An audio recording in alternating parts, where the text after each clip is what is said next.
नमस्कार, मैं हूं आपके साथ हिमानी नैथानी और आप देख रहे हैं हमारा खास कार्यक्रम रहस्य। आपने भारतीय रेल में इंजीनियर का कमाल देखा होगा, पटरी पर रफ्तार का विज्ञान देखा होगा, लेकिन क्या आपने किसी पटरी में आस्था देखी है? आज हम आपको भारतीय रेल के उसी अनदेखे पहलू से रूबरू कराएंगे जहां विज्ञान को खुदकुशी मिलती है, आस्था को विजय मिलती है। आखिर क्या है ये पहेली? 1,15,000 किलोमीटर से भी लंबी रेल की इन पटरियों पर आपने ट्रेनों को भागते देखा है, रफ्तार पकड़ते देखा है, लेकिन इस रफ्तार के पीछे आस्था का भी कोई योगदान हो सकता है क्या? भारत की जीवन रेखा रेल, जो चिनाब नदी के ऊपर कुतुब मीनार से 3 गुना ऊंचाई पर होगी और 160 साल से ज्यादा वक्त के सफर में जिस रेल ने नदियां देखी, घाटी देखी, मैदान देखे, पहाड़ देखे, उस रेल के पीछे विज्ञान के अलावा क्या किसी चमत्कार के अंश भी छिपे हैं? अगर नहीं, तो हिमालय के इस रेल रूट पर आखिर भारतीय रेलवे एक बाबा को क्यों पूजता है? आखिर इस पहाड़ पर रेल म्यूजियम में एक फकीर की मूर्ति इतने सम्मान के साथ क्यों रखी है? आखिर आज से 113 साल पहले अंग्रेज इंजीनियरों में एक संत की तारीफ करने की होड़ क्यों मच गई? इन्हीं सवालों की पड़ताल के लिए न्यूज नेशन ने रुख किया हिमाचल प्रदेश की राजधानी शिमला का, जो कभी ब्रिटिश इंडिया का समर कैपिटल रही है। न्यूज नेशन की टीम आज पहुंची है कालका शिमला ट्रैक के बड़ौग स्टेशन पर। इस स्टेशन से जुड़ा हुआ है एक रहस्य, एक राज एक इंजीनियर की खुदकुशी का, एक राज इंजीनियर के विफल होने का और एक फकीर की चमत्कारी छड़ी का। और इसीलिए कालका शिमला की ये जो पूरी टॉय ट्रेन है, इसे बाबा भलकुनाथ की टॉय ट्रेन भी कहा जाता है।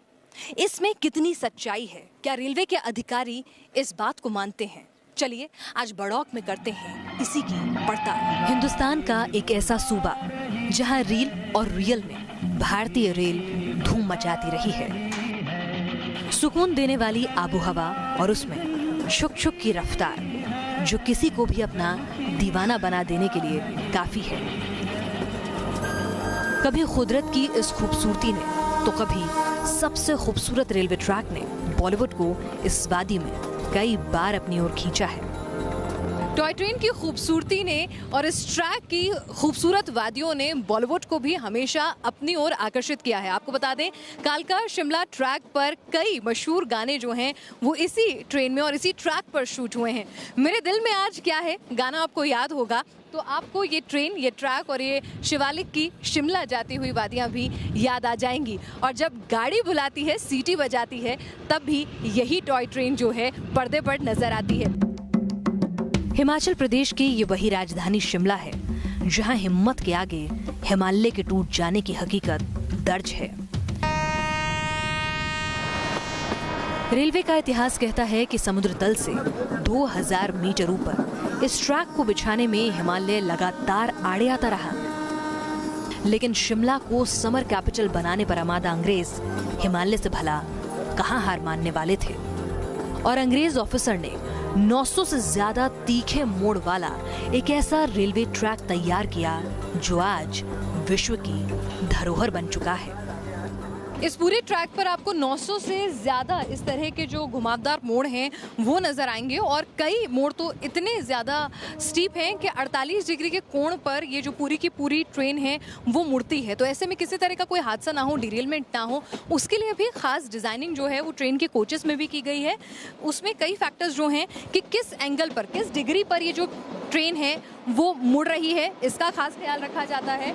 साथ ही साथ जिस डिग्री पर, जिस कोण पर ये ट्रेन मुड़ रही है, उस वक्त इसकी स्पीड क्या होनी चाहिए, इस पूरे कोच का, लाइनों का सस्पेंशन क्या है, ये तमाम फैक्टर जो हैं वो बहुत ही गूढ़ स्टडी किए जाते हैं और उसके बाद जो है इसकी पूरी स्पीड और तमाम चीज़ें जो हैं वो तय की जाती हैं। तो आप सोच के देखिए कि उस वक्त कितनी हाई तकनीक का इस्तेमाल जो है वो किया गया होगा कि ये टॉय ट्रेन जो है निरंतर अपनी सेवाएं दे रही है। किसी भी तरह का कोई मेजर डिरेलमेंट जो है वो आज तक सुनने में नहीं आया है इसके 113 साल के पूरे सफ़र के इतिहास में।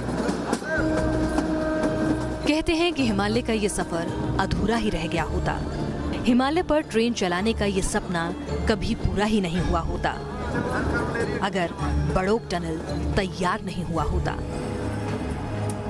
1 किलोमीटर लंबा ये एक ऐसा टनल है जहां विज्ञान की मौत दर्ज है तो चमत्कार का पताका फहरता नजर आता है। कर्नल एस बड़ौक की खुदकुशी दर्ज है तो बाबा भलूक की विजय गाथा भी यहाँ लिखी मिलती है। तो क्या वाकई शिमला के इस बड़ौक टनल में एक संत और फकीर का दिखाया करिश्मा कैद है? क्या वाकई कालका शिमला के इस ट्रैक पर बलखाती चलती ट्रेनों ने बड़ौक की मौत के बाद बड़ौक टनल को पार किया होगा? अगर यह हकीकत है तो आखिर आज से 100 साल पहले की कर्नल एस बड़ौक की नाकामी कैसी थी? और अगर यह हकीकत है तो बाबा भलूक का कारनामा कैसा था? बड़ौक टनल की पड़ताल में हम शिमला जा पहुंचे और हमने शिमला की बड़ौक टनल का 1 किलोमीटर का रास्ता तय किया। लेकिन अब हमारे सामने ये सवाल था कि टनल का वो कौन सा इतिहास है जिसमें विज्ञान की हार लिखी है। हिंदुस्तान का एक ऐसा ट्रैक जिस पर भारतीय रेल रोमांस करती नजर आती है। जब देश और दुनिया की ट्रेनें रफ्तार से पहचान बनाती हैं, उस वक्त कालका से शिमला तक कुदरत की खूबसूरती की सैर कराने वाली ये ट्रेन 7 घंटे की सुस्त रफ्तार के लिए पसंद की जाती है। ये 96 किलोमीटर और 540 मीटर का सफर है जिसमें 103 टनल मिलते हैं। रूट का कुल 8% हिस्सा सुरंगों से होकर गुजरता है और इन सुरंगों में सबसे ज्यादा खास है टनल नंबर 33 या फिर बड़ौक टनल। पर इस वक्त हम बड़ौक टनल से गुजर रहे हैं। आप देख सकते हैं घुप अंधेरे में ट्रेन जो है बहुत ही धीमी गति से चल रही है, लेकिन इस टनल से जब ये ट्रेन गुजरती है तो घुप अंधेरे के बीच में काफी अलग ही तरह का ये अनुभव रहता है। गूंजती हुई आवाज और पूरा अंधेरा।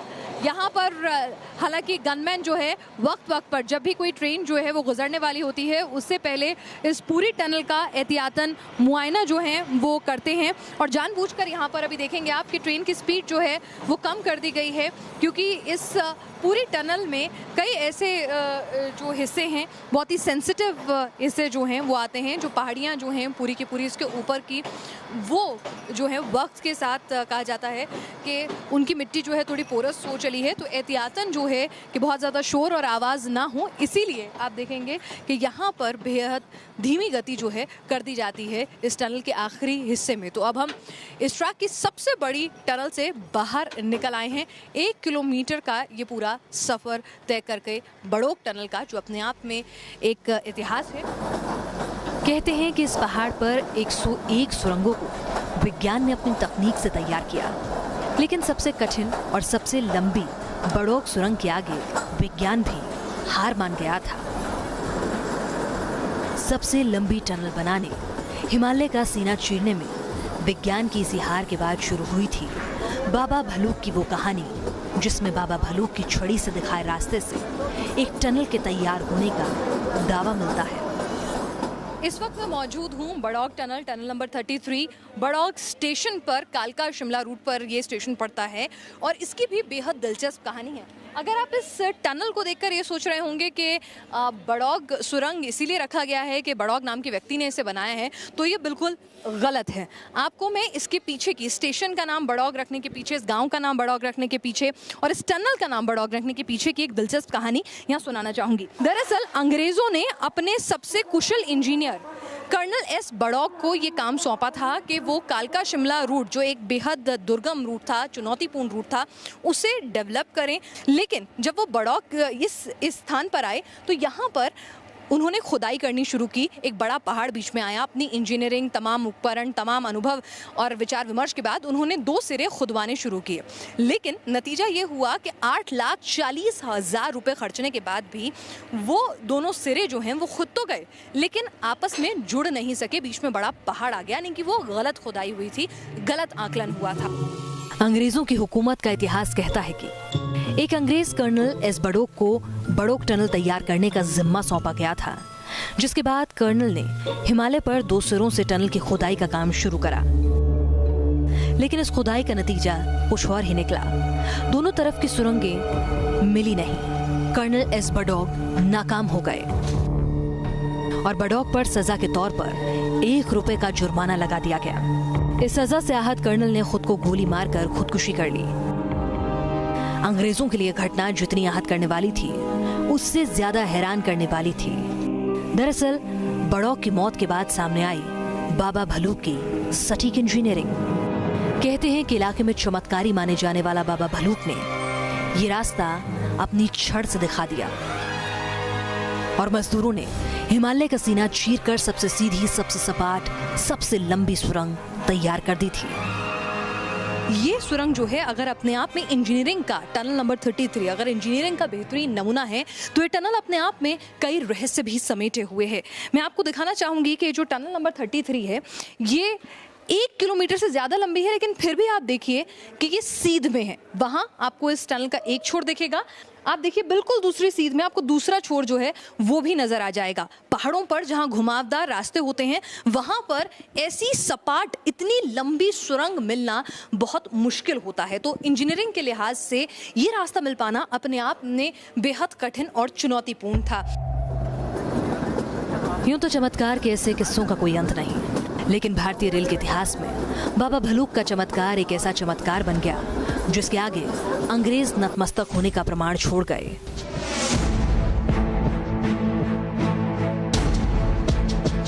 उनकी प्रतिमा बनवाई, शिमला गजट में उनका जिक्र भी किया। बाबा भलूक के चमत्कार को अंग्रेज़ों ने भी माना, उन्होंने उन्हें सम्मानित किया। बाकायदा शिमला गैजेट में उनका नाम भी दर्ज है। उनके इस चमत्कार को लिखित तौर पे भी जगह मिली है और उनके नाम पर म्यूजियम भी बना हुआ है, तो उन्हें सम्मान भी दिया गया। आप बाबा भलूक के बारे में कुछ जानते हो? यस मैम, वो बहुत उनकी बहुत चमत्कारी थे। वो उनके से जादुई छड़ी थी, उन्होंने अपनी जादुई छड़ी से ये रास्ता वगैरह दिखाया था। देख ही सकते हैं कि बनी पड़ी हुई टनल हमारे सामने।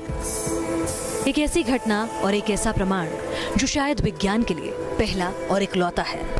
भारत को सांप और चूहों का देश मानने वाले अंग्रेजों की एक ऐसी कौम जिसने शायद एक बाबा के आगे नतमस्तक होने का पहला लिखित प्रमाण छोड़ा। तो सवाल ये कि आखिर बाबा भलूक के हाथ में वो छड़ी कौन सी थी? आखिर बाबा का हिमालय का वो ज्ञान कैसा था? आखिर उस फकीर को रास्ता दिखाने की ताकत कहां से मिली? आज की तारीख में जो भी कालका का रुख करता है, वो बड़ौक टनल देखकर कर्नल को जरूर याद करता है। लेकिन हकीकत तो यह है कि बड़ौक टनल कर्नल बड़ौक की मौत के बाद तैयार हुई। अब हमने बाबा भलको को समझने के लिए उनके गांव का रुख किया। तो आखिर ये हिमालय पर पशुओं को चराने वाले एक गडरिये का सामान्य ज्ञान रहा होगा, या फिर एक फकीर को ईश्वर से मिली कोई अलौकिक समझ? आखिर जिस हिमालय से सुरंग निकालने में विज्ञान हार गया होगा, उस सुरंग का सपना साकार करने के लिए अंग्रेजों ने किस गांव का रुख किया होगा, क्यों किया होगा, किस आधार पर किया होगा? इन्हीं सवालों को समझने के लिए हमने रुख किया हिमाचल के सोलन गांव के झज्जा गांव का। और झज्जा के बाजार में बाबा भलूक की प्रतिमा हमारा इंतजार करती मिली। बाबा भलको के चमत्कारों की, उनके अस्तित्व की सत्यता को परखने के लिए अब हम चेल में मौजूद हैं। और कहा जाता है कि बाबा भलको का जो गांव था झज्जा, वो भी चेल के नज़दीक ही था। तो चेल में जैसे ही हम दाखिल हुए हैं, तो चेल का जो बाज़ार है, वहाँ पर जो चेल का मेला मैदान है, वहाँ पर आप जाएंगे तो वहाँ भी आपको बाबा भलको का सम्मान करते हुए लोग नज़र आ जाएंगे। और यहाँ पर बाबा भलको के सम्मान में आप देख सकते हैं कि एक बाकायदा मूर्ति की स्थापना की गई है। गाँव जो है चैल के पास झज्जा गांव है, जहां पर 1820 के आसपास उनका जन्म बताया जाता है। और कहते हैं उनकी मृत्यु को लेकर कि सन 1890 से 95 के दौरान तीर्थ यात्रा पर वो निकले थे भगवान जगन्नाथ मंदिर के लिए पैदल, और वहां पर उन्होंने अपना शरीर त्यागा। हालांकि उनका शरीर, उनकी मृतदेह किसी को नहीं मिली थी।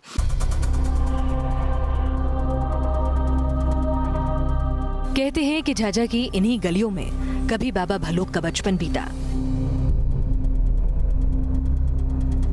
2 बेटियों के साथ एक सुखी जीवन गुजरा और फिर फकीरी की राह पर निकल गए बाबा भलूक। तो झज्जा गांव में अब हम उस कच्चे मकान की तरफ आ गए हैं जो गांव वालों ने हमें बताया है कि बाबा भलकू का मकान है, और यहाँ पर हम कुछ पूछने की कोशिश करते हैं। बाबा यहीं रहते हैं आप? हाँ जी, हाँ जी। क्या नाम है आपका? दुर्गादास जी है जी। भलकू जी का मकान है ये? हाँ जी। कौन है आप उनके? मैं पड़पोता हूँ जी।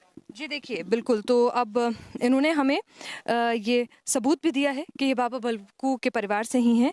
ये बाबा भलकू का श्री भलकू राम जमादार के नाम से ये उनकी फोटो है, और धुंधली है उस वक्त की, उसी समय की फोटो। हाँ, उसी समय से निकाली थी जी मैंने। तो ये तो तिब्बत, ये जो मैं पढ़ पा रही हूँ, ये तिब्बत रेल के वक्त पे उन्हें मिला था। हाँ अच्छा, तो तिब्बत रेल के वक्त पे उनको ये मिला था, और उनके लिए प्रशस्ति पत्र है ये कि उन्होंने सहयोग दिया था, और ये किसी अंग्रेज ऑफिसर द्वारा जो है वो मिला था। अच्छा अच्छा। कहते हैं कि बाबा भलूक की 2 बेटियां ब्याह के बाद पराए घर की हो गईं, लेकिन जिस घर को बाबा ने अपने हाथों से बनाया उस घर में आज भी उनकी 7वीं पीढ़ी के रिश्तेदार रहते हैं। बाबा भलकू के रहस्य की पड़ताल को करते हुए अब हम उनके घर आ गए हैं, और ये घर जो स्थानीय लोगों ने बताया, परिवार के लोगों ने बताया, ये घर 125 साल पुराना है। जो आप घर देख पा रहे हैं पूरा लकड़ी का बना हुआ ये पूरा का पूरा घर है, और आपको बता दूं कि 120 साल से भी ज्यादा पुराना इस घर को परिवार के सदस्य बता रहे हैं। पीढ़ी दर पीढ़ी ये घर जो है चला आ रहा है। बाबा भलकू की 7 पीढ़ियां जो हैं वो यहाँ पर इस घर में रह रही हैं। आप देखेंगे कि पुराना मिट्टी का ये पूरा का पूरा बना हुआ घर है।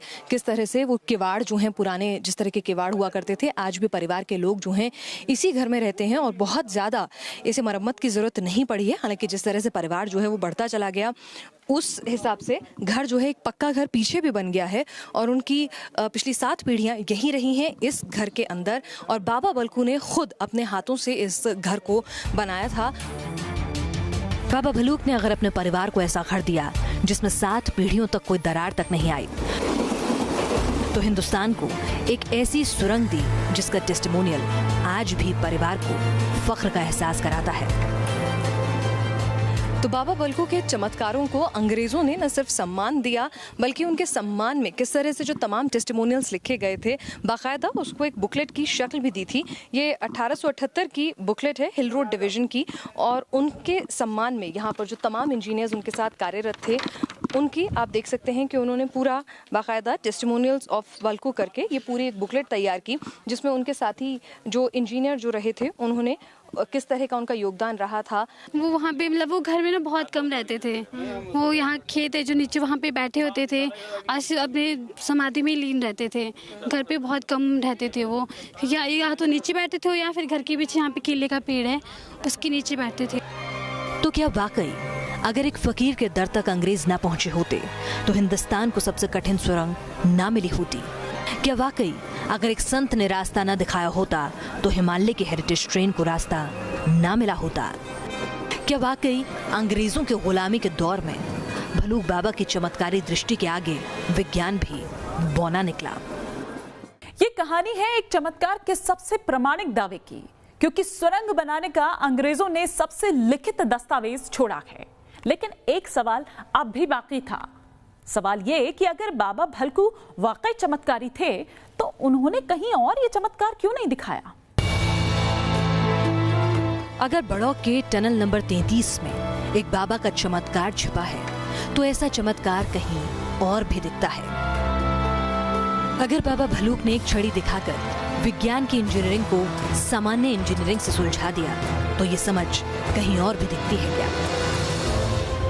इन सवालों का जवाब भी अंग्रेजों के शिमला गजट में छिपा मिलता है, जो कहता है कि इंडो तिब्बतन रोड भी शायद इंजीनियरिंग से पूरा नहीं हो सका होता अगर बाबा भलूक ने रास्ता न दिखाया होता।